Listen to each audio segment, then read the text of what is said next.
The global military balance is quietly but decisively shifting.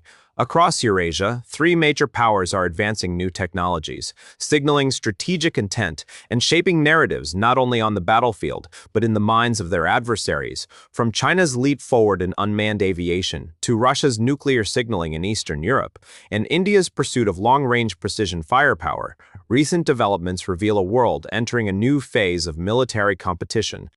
This is the Global Military Update. On the 28th of December, China successfully conducted the maiden flight of the R-6000, the largest tilt-rotor unmanned aerial vehicle ever developed by the country. Built by the private aerospace firm United Aircraft Group, the R-6000 represents a major technological breakthrough, not just for China, but for the future of unmanned aviation worldwide. With a maximum takeoff weight of 6 tons, the R-6000 sits in a class previously dominated by manned aircraft.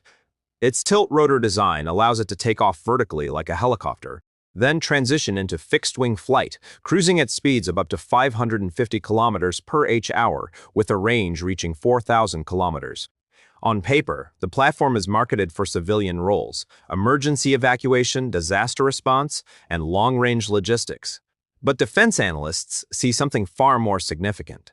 The R-6000's size, endurance, and autonomous capability make it ideal for military logistics, forward-base resupply, and intelligence, surveillance, and reconnaissance missions in environments where traditional runways do not exist. This puts China in an elite group of nations capable of developing heavy-class tilt-rotor UAVs, narrowing the gap with advanced American programs such as the Bell V-280 Valor. More importantly, it signals China's intent to dominate not only combat drones, but the future of unmanned transport aviation, a sector expected to play a critical role in modern warfare. With export plans reportedly targeting 2028, the R-6000 may soon reshape military logistics across Asia, Africa, and the Middle East. While China pushes technological boundaries, Russia is sending a different message, one rooted in strategic deterrence. On the 30th of December, the Russian Ministry of Defense announced the forward deployment of the Oreshnik nuclear-capable ballistic missile system to Belarus.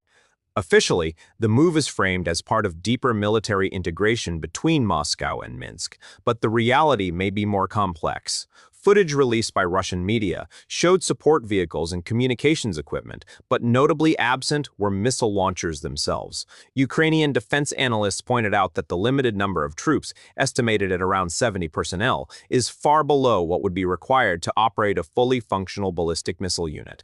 This has raised questions. Is Oreshnik truly deployed, or is this primarily a strategic signal? The missile itself is formidable. A two-stage, solid-fuel system, Oreshnik reportedly has a range between 3,000 and 5,500 kilometers, with hypersonic speeds exceeding Mach 10. Such performance would make interception extremely difficult using current missile defense systems. Even without confirmed launchers on the ground, the announcement alone forces NATO planners to reassess threat scenarios across Eastern Europe. In modern warfare, perception can be as powerful as reality, and Russia understands this well. The Belarus deployment may not represent immediate operational readiness, but it effectively reinforces Moscow's message. Escalation remains an option. Meanwhile, in South Asia, India continues its push toward enhanced long-range strike capability.